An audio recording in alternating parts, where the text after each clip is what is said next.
प्रभाग 7 मध्ये भाजपाच्या उमेदवारांची पदयात्रा, समतानगर व रमामाता कॉलनीत मतदारांचा उत्स्फूर्त प्रतिसाद। महापालिका निवडणुकीच्या पार्श्वभूमीवर प्रभाग क्रमांक 7 मध्ये भारतीय जनता पक्षाच्या उमेदवारांनी जोरदार प्रचार सुरू केला आहे। भाजपाचे उमेदवार गणेश माळी, दयानंद खोत, बाणू जमादार आणि उज्ज्वला कांबळे यांनी समतानगर परिसरातील 1 ते 7 या प्रत्येक गल्लीमधून भव्य पदयात्रा काढत घरोघरी जाऊन मतदारांच्या भेटी घेतल्या। या पदयात्रेला नागरिकांचा उत्स्फूर्त प्रतिसाद लाभला असून मोठ्या संख्येने महिला, तरुण वर्ग आणि कार्यकर्ते रॅलीमध्ये सहभागी झाले होते। पदयात्रेदरम्यान उमेदवारांनी नागरिकांशी थेट संवाद साधत त्यांच्या समस्या जाणून घेतल्या। गणेश माळी यांनी यावेळी बोलताना भाजपाच्या विकासाभिमुख धोरणांची माहिती देत भाजपाच्या संपूर्ण पॅनलला प्रचंड मतांनी निवडून देण्याचे आवाहन केले।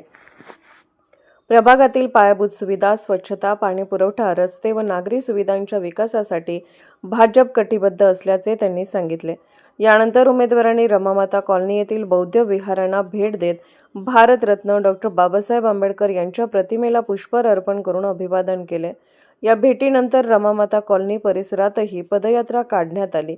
यावेळी उपस्थित मतदारांनी उमेदवारांचे जल्लोषात स्वागत करत त्यांना भरघोस पाठिंबा दिला। या प्रचार दौऱ्याला MRPचे जिल्हाध्यक्ष महेंद्र गाडी यांच्यासह प्रणित खाडे, अविनाश शेट्टी, रोहित सातपुते आदी मान्यवर उपस्थित होते।